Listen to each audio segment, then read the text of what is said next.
Welcome to this explainer. Today we're diving straight into an incredibly dense, high-stakes agricultural intelligence briefing from August 2nd, 2026.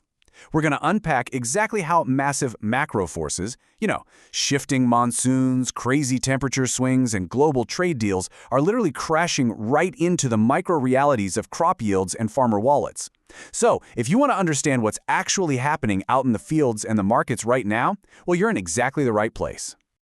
To make sense of this absolute mountain of data, we've structured our analysis into 10 rapid-fire sections. We'll start with the weekly headlines and agroclimatic analysis, move through input economics and market signals, and then wrap it all up with actionable insights for the coming weeks. All right, let's jump right into Section 2, agroclimatic analysis. Honestly, this is a classic tale of two completely different months. It's been an absolute wild ride for the agricultural sector lately. Take a look at this number. Negative 39.8%. That staggering figure represents the all-India rainfall deficit for June against the long-period average. That made it the driest June we've seen in 12 years. To put that into perspective, it's basically like shutting off the tap right after you've seeded your entire garden. The whole kharif sowing season was thrown into massive jeopardy right at the starting line. Soil moisture recharge was severely delayed, and farmers were literally just left waiting for the skies to open. But then, we saw this dramatic swing. July rains arrived with serious force, delivering over 270 millimeters and totally defying those earlier below-normal forecasts. That downpour pulled the cumulative national deficit back up to just 16% by late July.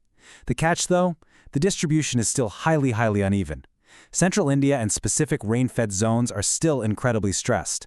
Some local pockets are actually staring down a 40% rainfall deficit. So yeah, it's far from a complete recovery.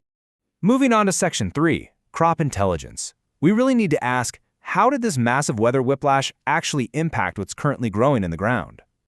Well, the result is a stark race against time. In late June, sowing was completely stalled out, sitting 25% behind last year. Then came mid-July's frenzied catch-up phase, which impressively narrowed that gap to under 5%. But, and this is a big but, that mad dash comes with a major consequence for August, a tightly compressed crop calendar. Because the crops went into the ground so late, their vegetative and flowering phases are super rushed. That leaves them incredibly vulnerable to any heat stress or dry spells going forward. The clock is definitely ticking. When we break down the specific crops, the disparities are pretty glaring. Sugarcane is outperforming the pack, sitting at over 100% of normal sowing. It's basically acting as a safe haven for farmers seeking stable returns. Meanwhile, critical staples are lagging dangerously behind. Rice is hovering around 40% of normal, and pulses are at just 56%. This kind of uneven sowing progress directly elevates our food security risks if those key staples can't catch up soon. Okay, let's step off the field and look at the wallet in Section 4. Input economics, because the cost of actually growing these crops right now is telling its own volatile, highly pressurized story. Farmers are facing a totally split financial reality today. It's a bitter irony, really, where money saved on one end just goes up in smoke on the other. On the one hand, national fertilizer stocks for urea and DAP are sitting comfortably at about half of the projected kharif demand, and retail prices remain heavily insulated by government subsidies. But flip to the other side of the ledger, and steep local hikes in diesel prices are absolutely crushing the margins for anyone who has to run a pump to irrigate their fields and survive these dry spells. The subsidized safety net is basically being shredded by unsubsidized fuel volatility. Building on those economic pressures, Section 5 looks at market and policy signals. Zooming out, we can see how global markets and government policies are reacting rapidly to this highly stressed season. Check out this structural policy shift underway. The government is intentionally hiking minimum support prices, or MSPs, massively for alternative crops. There's only a modest 72 rupee hike for paddy compared to a 450 rupee hike for tur and a whopping 622 rupees for sunflower. Policy is actively trying to push farmers toward crop diversification. The ultimate goal here is to incentivize oilseeds and pulses to reduce India's heavy reliance on edible oil imports. But, as we know, policy shifts take time to play out, whereas markets, they react instantly. On July 30th, broken rice prices in select mandis spiked nearly 26% in a single trading session, hitting up to 2,400 rupees per quintal.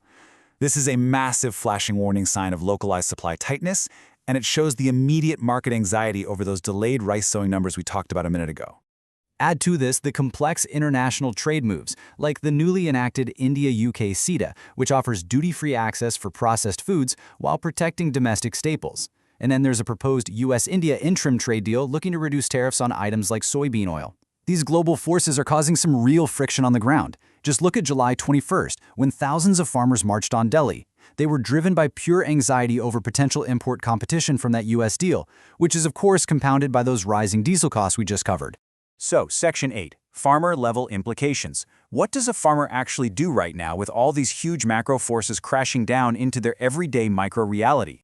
There is a massive divide in Indian agriculture right now. Rain-fed smallholders, they're entirely at the mercy of the sky. They are hyper-exposed to the uneven rain, the late sowing, and that looming heat stress.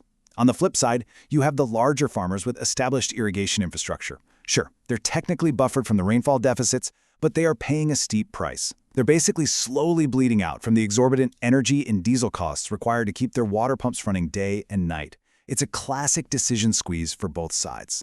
Now looking ahead to Section 9, Strategic Outlook for the next 4 to 8 weeks. We really need to take all of this intelligence and map out exactly what needs to happen next. And it all comes down to this multi-billion rupee question hanging over the entire agricultural sector.